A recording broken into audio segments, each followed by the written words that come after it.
Hello, this is Andrine, a Jewish American Priestess, and I've got a reading for you today with the theme of climbing the mountain, and that's up because today was the holiday of Sigd, which is an Ethiopian holiday of the Beit Israel, where they climb a mountain on this day that's 50 days after Yom Kippur in order to live out this yearning for a return to self, return to Jerusalem, return to that city of peace or wholeness, and also the idea of rebuilding the temple. Now, the temple is the house of the divine, and as we know, the divine, the Shekhinah, the indwelling presence, lives within us. So on some level, it's building ourselves up to receive divinity. And so I'm going to do a mountain reading today that I'm just creating for this particular reading. And we're going to lead ourselves in by choosing one of these three figurines. They're all golems, and I made two of them, and one of them came actually from Prague. So I'll introduce you to them, and you get to choose which golem is the one you'd like to pick today, and then that will, I'll put the timestamps down below, and you can find your reading there. So the first golem is this one. It's based on the ancient pillar figurines.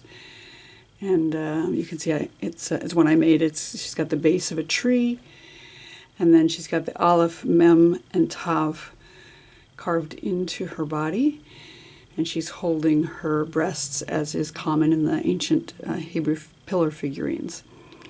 So that's golem number one.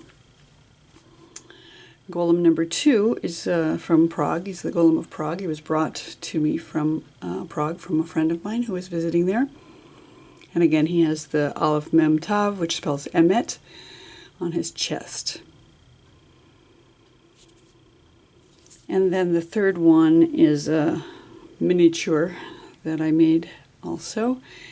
And he's just a little tiny, cute, sparkly guy. Another golem.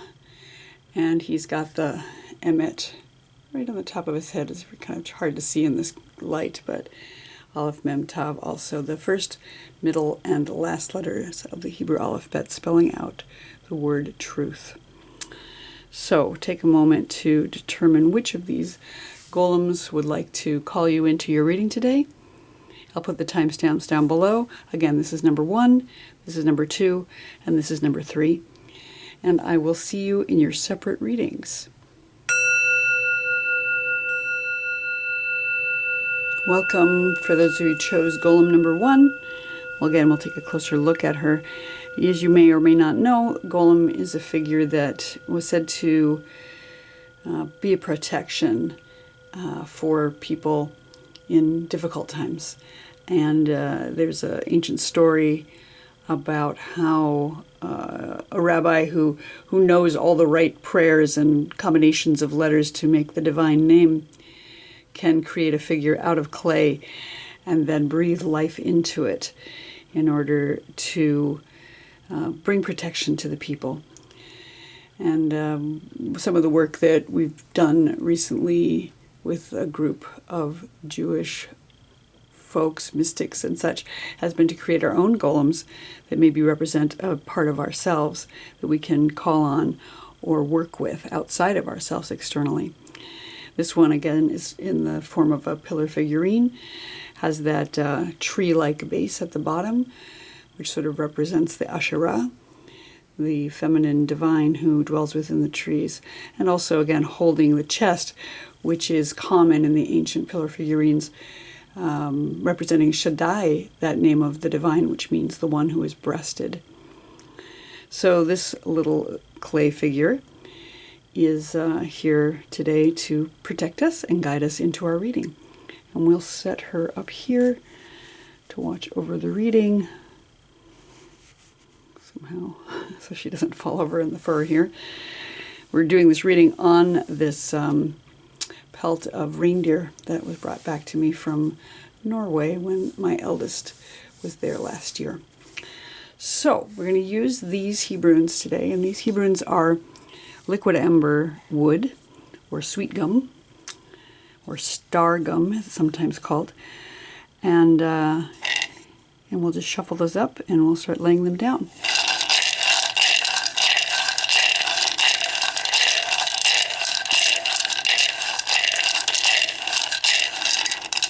Okay, we have Kaf,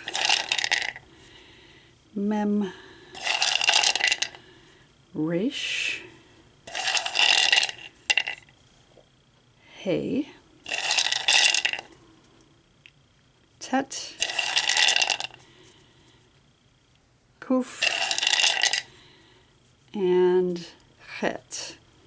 There's our mountain. I'll scroll in a little bit so you can see those a little more closely and talk about what each of the positions means here. Okay, so the way I'm envisioning this is we're starting here at the foot of the mountain, and we're climbing up and facing, this is kind of where we begin, and then we're facing some challenges as we reach the pinnacle. And then what do we come down the other side carrying as gifts from this experience? So starting at the bottom, we have the letter Kaf. And the Kaf is an exchange. It's the palm of the hand, giving and receiving. So it sounds like those of you who chose this golem, you started out by trying to find a mutual exchange, maybe with another person or with society even. But there's been some kind of give and take happening, that you've been trying to give appropriately and receive back, maybe ask for what you need and also offer help when it's asked for from you. And this is where we started. It's also representing of the hand of the Shekhinah, who is lifting us up and sheltering us from the sun. Kaf is the letter that rules over the sun in the sky, according to the Sefer Yetzirah, the book of creation. So sun and source energy and the divine hand and give and take that seems mutual is where we start out at the bottom, the foothills of this mountain. And then as we climb up, the first challenge we run into is the letter Mem. And Mem is the mother letter of water. It's the first letter of the word Mayim Chaim, the waters of life. The first letter of the word Miriam, who is the divine prophetess, the sister of Moses, one of the first Hebrew priestesses that exist. Miriam is a representative of that well that follows us through the desert when we're in a challenging place. There's that water that's there for us. And so the first challenge we run into is the Mem. And from where I'm sitting, what that looks like is there's a blockage of the flow, perhaps. We're having a challenge as we go uphill. Water doesn't run uphill generally unless there's some kind of major rain event or catastrophic flooding. So we have the Mem here offering us this first challenge. Mem is also the letter that represents a gestation. So it's the number 40 in Gematria. And so it speaks to that 40 weeks of gestation in the human body. So a pregnancy of some sort. We're holding something. You can see it looks a little bit like a womb space with a opening at the bottom here. So our challenge is some kind of gestation, something we've been waiting for, something we've been holding for some period of time. It's that 40 also kind of harkens back to the 40 years in the wilderness that we wandered. So as we climb the mountain, similarly, it has that connotation of something we've been waiting for or running up against. There's been this exchange and this connection with the source energy. And now we're climbing the mountain. We're running into a challenge of having to wait, having to take the time that it takes for a birth to happen, for a gestation and a birth to happen. And maybe there's some emotions with that water, those watery emotions that come with that, the grief, possibly the tears. Mem is that water. So it is the waters of life, but it can also be all the watery emotions, grief and maybe even fear, tears that come with that. So that's a challenge that we've run into on the way up. And then we have the Resh, the next letter on our hill. It's up a little higher. Resh is the letter that means the beginning of a new thing. Resh, like is in Rosh, like the head. So we're coming to the head of the mountain. We're coming up the steep part. And Resh, again, represents something new, something beginning. So we've been traveling for a little while already, and we have to start anew. We have to start at the beginning. Maybe we've rolled down the mountain, or maybe we've run into some kind of challenge that is saying we have to start all over again. And that's hard. The Resh also, because it is related to the head, has to do with intellect and thought. So maybe we are overthinking. Maybe there's too much thinking and not enough emotion going on. We've had a lot of emotion. Now we're trying to think our way out of the situation. As we climb up the mountain, we're running into this head. This maybe humility as well. Resh is a bowed head. So starting again, having to humble ourselves and thinking, maybe again overthinking as we climb up to the top. And then as we reach the pinnacle of the mountain, we've got the letter He. And He is the letter that begins the word Hineni. Here I am.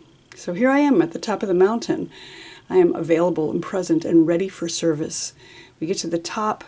We've overcome these obstacles along the way, and we're here, present and ready for whatever it is we're called to do on the other side. This is a great place to be at the top of the mountain.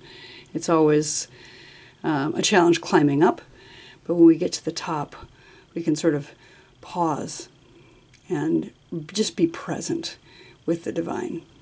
He is 2 of the 4 letters of the divine name, the Yud He, Vav He.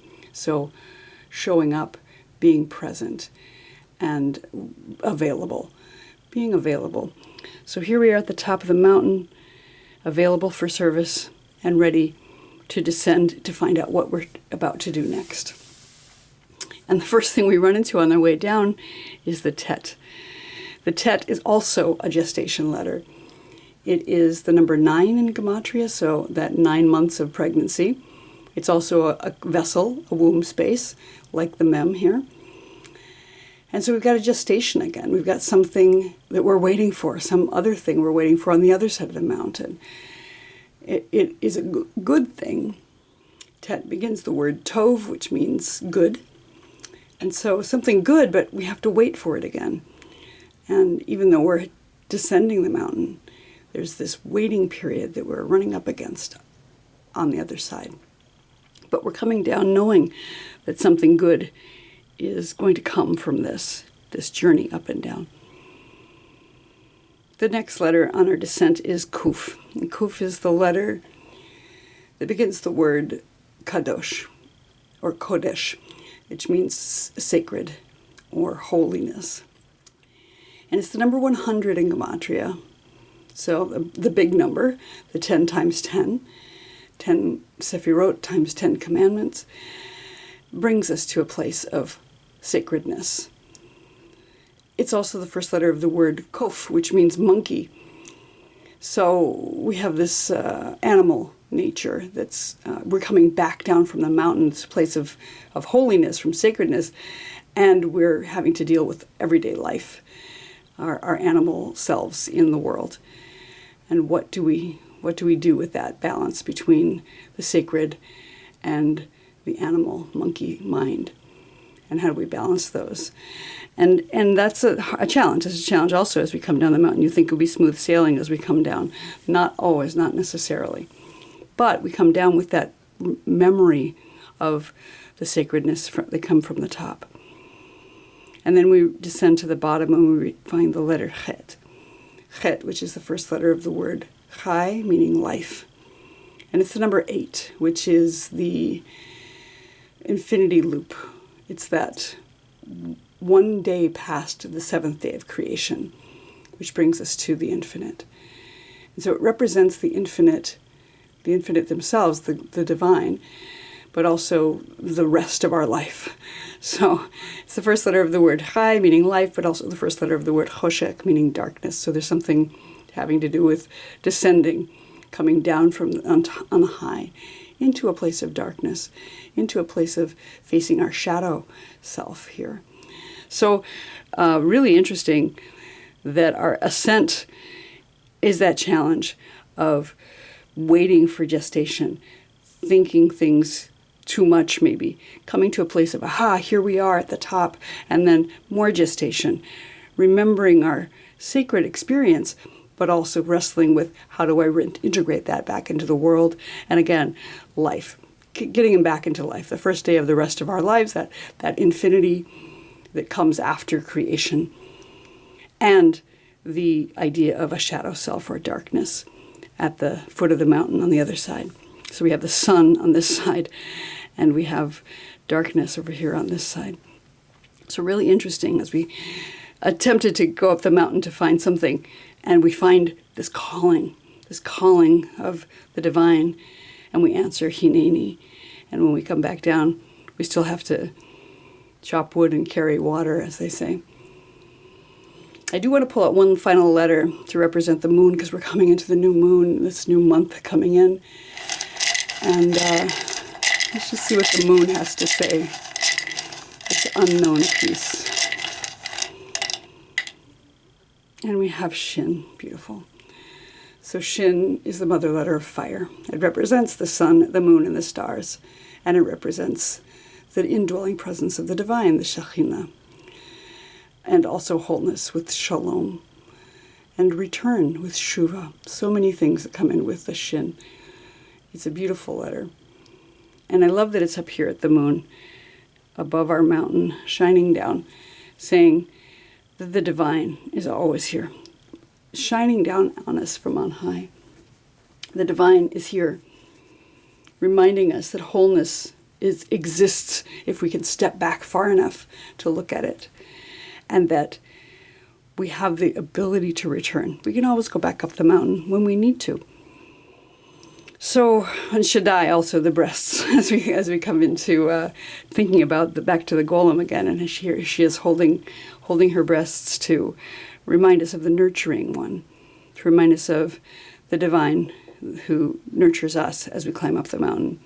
Ki mitzion tetzeh Torah. There from the mountain comes the milk of Torah, as it were.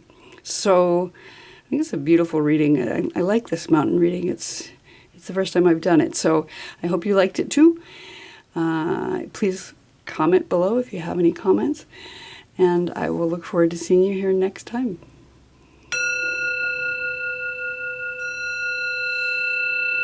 Hello, number 2. This is our golem. As I said, this fellow comes all the way from Prague. And I didn't talk about what golems are in the introduction, so I'll give you a brief introduction of what golems are. Golems are creatures that are made from clay, generally as protection in times of distress. There's an ancient story about how certain rabbis have the ability to combine letters in the divine name and then create a person of clay, breathe life into it, and it can serve as a protector. But a lot of times things go wrong, and they're not as protective as they might be. It can cause some destruction if not handled carefully, in which case you blot out the aleph and you get met, which means corpse or dead.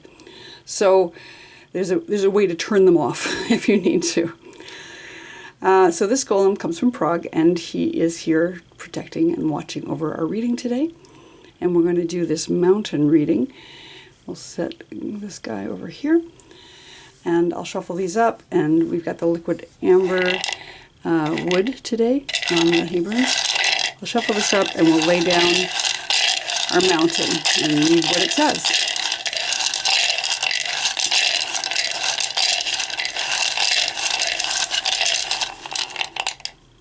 Okay, we have the shin.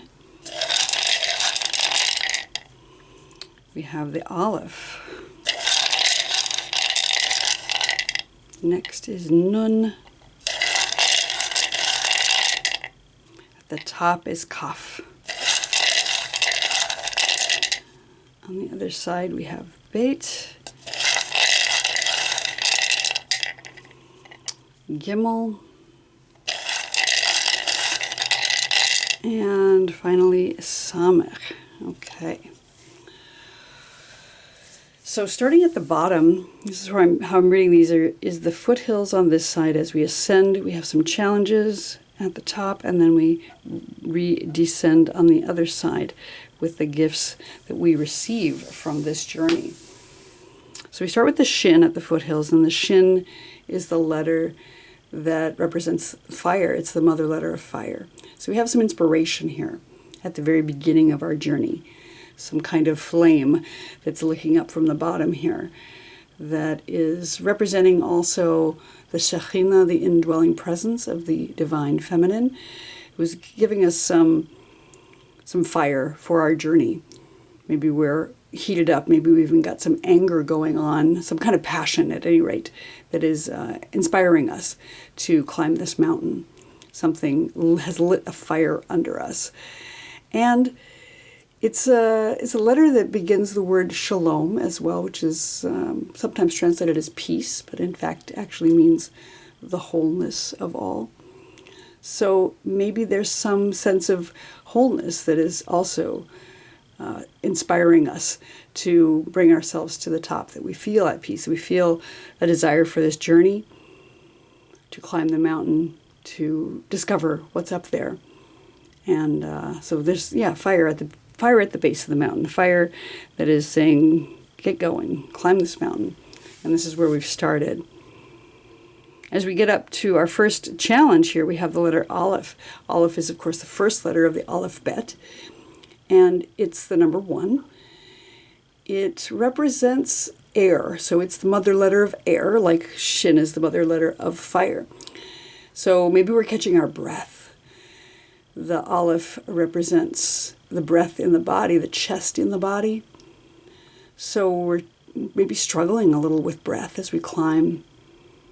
Not unusual, especially if we're climbing at any speed, and if we've got the Shin, the fire lit underneath us, and maybe we have started out a little too quickly. So we're a little bit breathless here as we climb to the first step, and yet we're noticing the division and connection between above and below. We're starting to see the divine above and the divine below, and this connection between. Maybe we've come to a crossroads on the path, and we've had to make a decision. And maybe take a rest and take a breath because of this mother letter of air. Maybe the air is getting thinner, and maybe also we have this need for breathing a little harder as we climb. Maybe we're receiving that fresh air that's coming from the trees as we ascend the mountain. So that's our first challenge, is breathing, just staying present with our breath and taking in the air that we need as we climb. Next we come to the letter Nun. As we get near the top of the mountain, Nun is the letter that begins the word Ne'aman, which means humble. So it's humility. We've got this bent-kneed, head-bowed character. And that's perfect for the holiday of Sigd, which means prostration. So this humility, we've come near the top and we just want to fall down on our knees, maybe in joy, maybe in praise, maybe in exhaustion from the climb. And maybe the challenge is remaining humble, or being humbled by the mountain itself.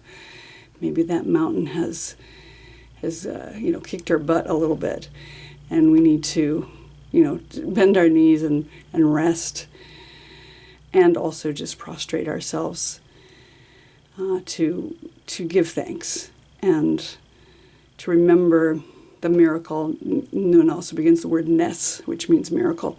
So to remember the miracle of breath and of fire and of the divine and of the mountain itself, that we're humbled in the face of all of this as we climb nearer to the top. And then when we reach the top, we have the letter Kaf. And Kaf is the palm of the hand. And so it's an exchange, a giving and taking, asking for what we need and giving assistance when we are asked. It also represents the sun in the sky. Kaf is the letter that rules over the sun in the Sefer Yetzirah, the book of creation. So at the top we see the sun. The sun is shining on us. It also can represent the hand of the divine. So the divine Shekhinah, the palm of the hand lifting us up, and also sheltering us from the sun. Because when we reach the top and the air is a little thinner, and maybe we're a little close to the sun, and we can get burned, we need to find that shelter from the wings, the divine hand of the Shekhinah, who has propelled us up the mountain with this fire at the bottom. But trust that the divine is here and sheltering us and helping us that final step up the mountain.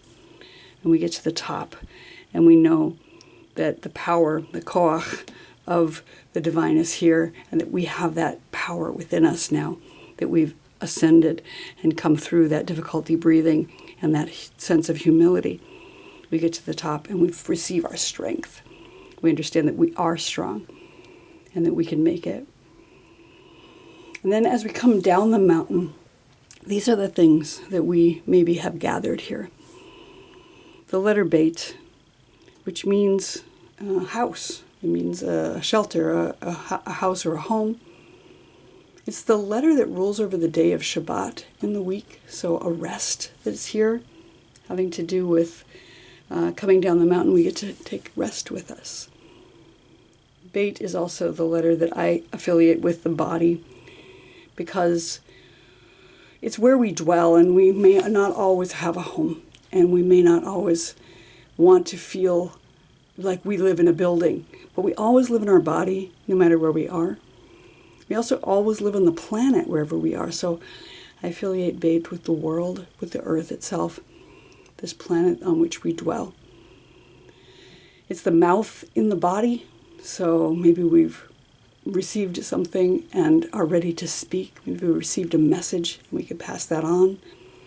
Maybe we're ready to take in some nourishment into that mouth. Or maybe speak blessings. Beit is also the first letter of Torah. So a new beginning coming in, Bereshit, in the beginning. The second letter of the alphabet, but the first letter of Torah. So as we come down the mountain, a lot of blessing right here with the Beit.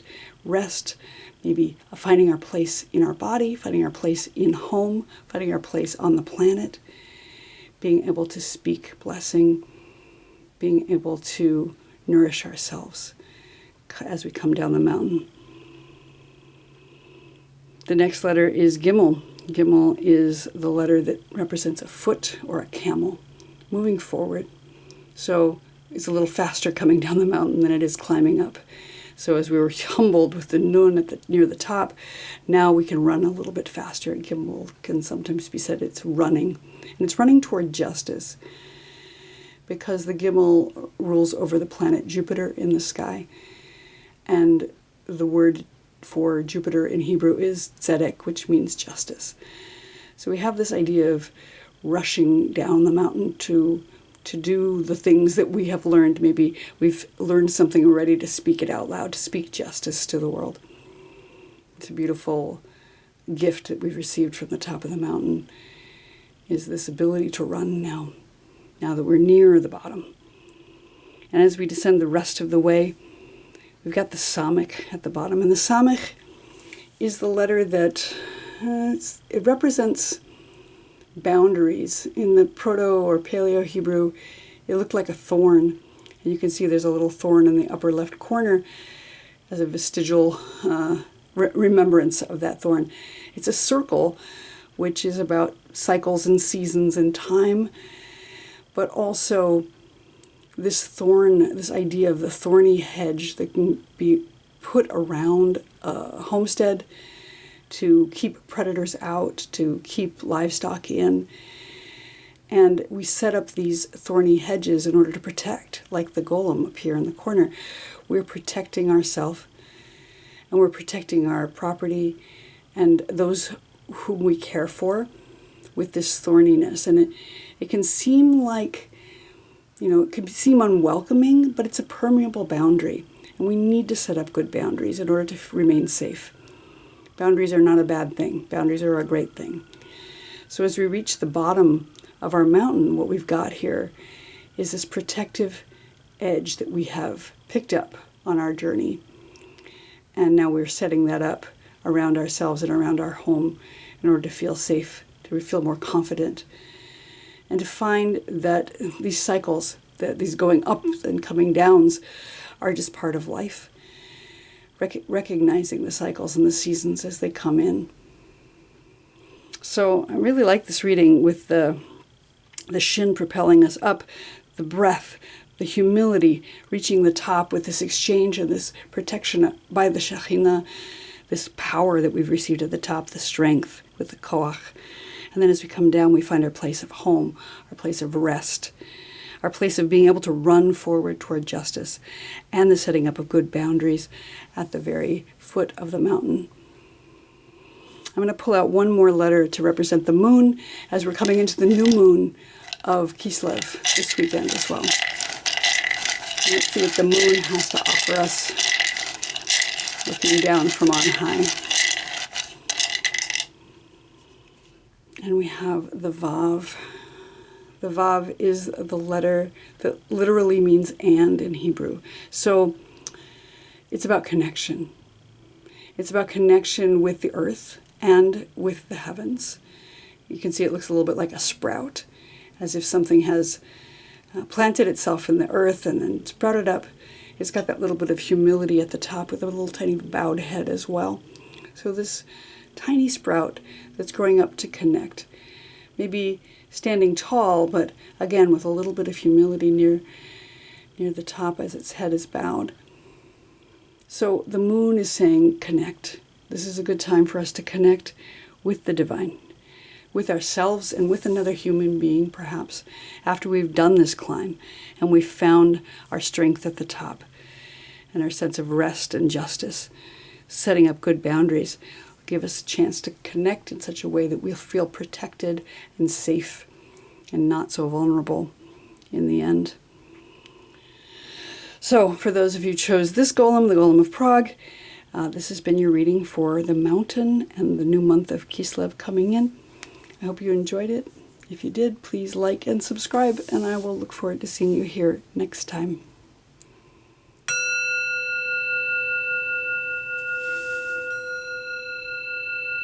Hello, number 3. Those of you who chose our little tiny golem of clay. Golems are created of clay, traditionally, historically, when there is times of trouble for protection. And this little guy is carrying truth on his forehead, as they all carry truth in their body in the form of the word emet. Historically, it is said that there are certain people who've done a variety of study and learned all the divine names and are able to therefore create a figure of clay and breathe life into it so that it can help protect. And then if things go bad, which they sometimes do, one can cross out the letter Aleph, and that leaves the word met, which means corpse or dead. So that can deactivate the golem. This little golem is here protecting us today as we make our journey up this mountain. And we'll just set them over here. And let's pick up some Hebrunes. These are the liquid amber Hebrunes. And we're going to shuffle them up. And liquid amber is a kind of wood, also known as sweet gum or star gum.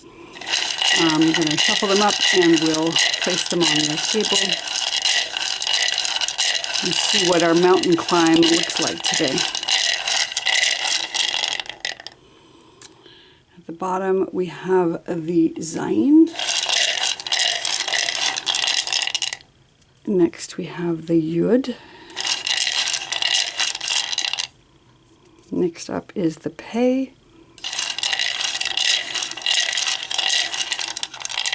At the top we have the Ein Sof. And as we descend we have Samech, Lamed, and Gimel at the bottom. All right. So the way I've been reading this is we start on the lower left with our beginning of our climb in the foothills here, and then we end up dealing with some challenges as we climb, reach the top, and then when we return down, what gifts are we taking with us? So at the very bottom on the left, we have the letter Zayin. Zayin is a sword or a scepter. And it is the number 7 in Gematria, so it represents the 7th day of creation. And it has to do with sovereignty. The 7th day of creation is affiliated with the Shekhinah, the Shabbat bride. 7th day is Shabbat, a day of rest. And the Shabbat bride is the one who brings us that sense of rest by dwelling within ourselves. It's got that sovereignty because she is the queen. She's the Shabbat queen. So a sword or a scepter coming to us from a sovereign, and our own inner sovereignty that comes from that because she dwells within us. So we're starting at the bottom with this sense of sovereignty, this sense of power, and this sense of maybe rest as well. And we're climbing. A sense of completion as well. 7 is the completion number, the final day of creation, that day of Shabbat. So it's the day on which the divine rests, but it is still a day of creation because Shabbat was created on Shabbat. So as we climb the mountain, as we can begin from a place of rest. And today was the day of Shabbat, and we did climb a mountain today, so that's perfect for this. As we climb the mountain, we have our sense of power, our sense of peace that comes with that day of rest, and the Shekhinah accompanying us, that Shabbat bride, as we ascend the mountain. So that's where we started. Our first challenge as we climb up is the letter Yud. And Yud is that one point that begins everything. It's a seed or a sperm or the one point from which all things explode in the Big Bang of such. It's the number 10 in Gematria, so it's the number 1 times 10, which is this ultimate manifestation of the oneness of the divine, that one point from which that Big Bang can occur, that one seed from which all the fruit can grow a new tree, and that one sperm from which trillions of cells can turn into a human person. So the Yud is here, our first challenge. How do we start? How do we plant a seed? Is there issue with the foundation of sexuality, which is in the Sefer Yetzirah, the Yud is affiliated with that foundation of sexuality? Is there some kind of issue with maybe the masculine divine, the Yud He Vav He, which is a contraction of the past, present, and future of the verb to be? Is there a challenge that we're running into with how to be? How do we start? How do we become? How do we tap into our own becoming as we climb up this mountain? How do we just begin? And that's always a challenge. How do we begin? The only way to begin is with that first step. Maybe to call on the power of becoming and knowing that even after our rest and our connection with the divine Shekhinah, that we do need to start, to step again, to start with that one seed, that one dot, the dot that begins every single letter in the alphabet, starts with a single point. So our first challenge is, beginning and wrestling with that idea of becoming. As we ascend a little further up the mountain, we run into the Pei. The Pei is the letter that represents the mouth of the divine, speaking creation into existence. Speaking and creating as we speak is wrapped up in the Pei. And the Pei is this infinite spiral. It's the number 80 in Gematria, so within it, it has that sense of the number 8, which is the number of days of creation plus 1, so this infinity loop that comes with the number 8 times 10, so this ultimate manifestation of the infinite.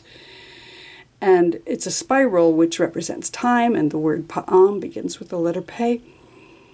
So we have all of this wrapped up in the pay, and it's a challenge here. Like we've come up, we've wrestled with our own becoming, and now we have to create things as we speak. We have to wrestle with the infinite. We have to figure out, how do we continue once we've planted that seed? How do we continue this infinite spiral? And as we come through a period of time, and we come back around to what seems like the same place, hopefully it's slightly elevated. Hopefully we haven't just gone in circles, but we're going in spirals.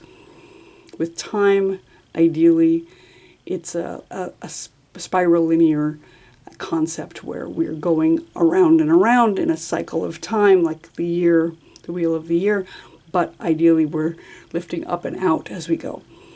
And it's a challenge. We have to figure out how to speak things we'd like to say into creation. Pei is also the binary transformation of grace and ugliness. So how do we speak blessing rather than curses when we're not having the thing that we want to show up? How can we, instead of deriding the thing we don't want, how do we speak toward the thing we do want? So these are challenges that we're running into as we're climbing up this mountain, this metaphorical mountain or physical mountain. We reach near the top, we may feel like cursing.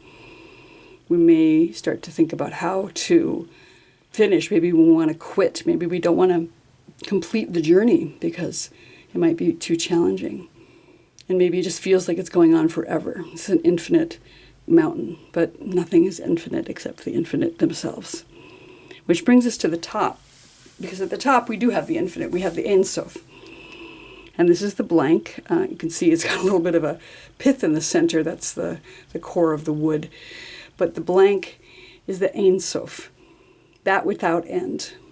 The infinite blank, uncarved block that occurred before any time existed at all. Before any of these letters were carved, there was nothing and everything. There was nothing but divinity. The Tohu Vavohu, which is the unformed and void. And at the very top of the mountain, we come to that place of emptiness. We come to the place of finishing the climb and not having to descend yet. We get to stand at the top of the mountain and just be there in the emptiness, in the blankness, to maybe rest in the infinite and have this infinite possibility available to us, that we don't know what's going to happen next, and we don't have to know. We can just be there. So a beautiful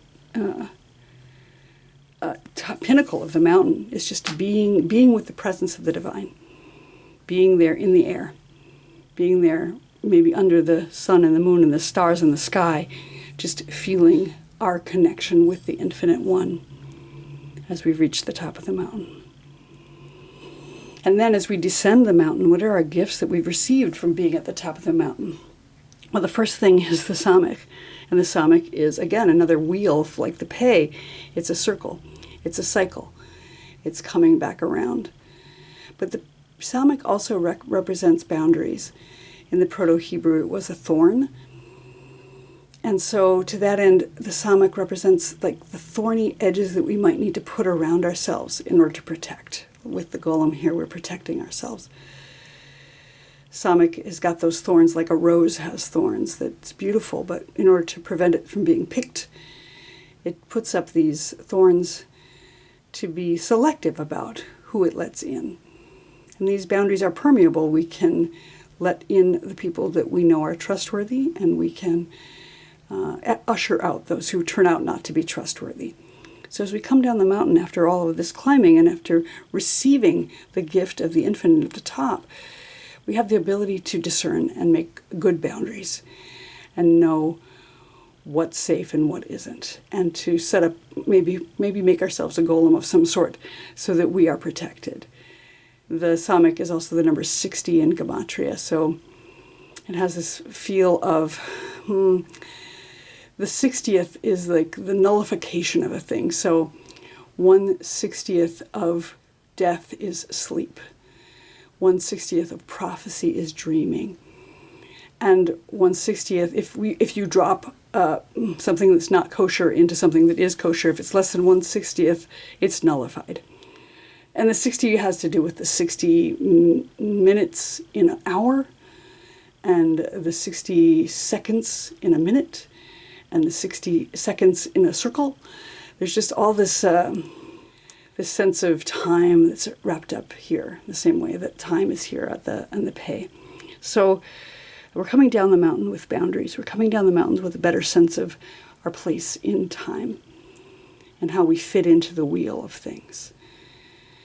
And that's a beautiful gift to receive. And then as we descend even further, we run into the Lamed. The Lamed is the letter that represents the heart, mind, Lev. And I love the Lamed. It looks like it's a root going into the ground as well as a sprout coming up out of the ground. So with the Lamed here, we have this feeling of hope. It's the one letter that reaches above the line, so it's this ascendant hope. Even though we're coming down the mountain, we're still feeling that connection to the top of the mountain. And it kind of looks like a circuitous path down the mountain, that we were at the top and now we're coming down and we're going down back into the world. But we can still feel that connection with divinity. We can still feel that connection with our heart, mind. The Lamed is also the letter that is affiliated with the intestines in the body, the digestive tract. So I think of it in terms of being able to discern. Again, with those boundaries, we have to be able to discern what is healthy and what is not healthy. When we're taking in food into our bodies, our digestive tract, our intestines are able to make that discernment for us. What's worth absorbing and what's worth discarding. So we have to make those decisions also with our heart mind to know what is important to keep and what is important to just leave behind. Take what we like and leave the rest. So we're coming down the mountain with these knowledge, this ability to discern. And I see that twice here with the Samekh and the Lamed. Discernment has become available to us after sitting at the top with the infinite for a time. And as we reach the foot of the mountain, we have the Gimel, which is a camel or a foot. We're traveling forward now. With our foot here, we're stepping off into a new adventure. We've been given the ability to walk forward with confidence, to be able to step forward toward justice. Gimel is the letter that rules over the planet Jupiter in the sky, according to the Sefer Yetzirah. And the word Jupiter in Hebrew is tzedek, which means justice. So we're stepping forward toward justice now that we have the ability to discern, now that we've set up good boundaries, coming down from the infinite. So lovely reading, starting out with our own power and sovereignty, and then running into the challenge of starting anew, planting a seed, just putting down that one point, allowing that to sprout, trying to figure out how to wrestle with time, how to speak blessing, how to create with the words that we'd like. And also the challenge of like everything seeming like it's lasting forever. And then we reach the top and there it is, the infinite. There is the beauty of the void, the beauty of the unformed, the sky, the vastness of the sky. And we can stay there as long as we need, but then when we come back down, because we always have to come off the mountain, we have boundaries now. We have discernment now with the heart mind, and we have the ability to step forward toward justice into our next iteration. I'm going to pull out one more letter to represent the moon. So we're coming into the new moon this weekend with the month of Kislev.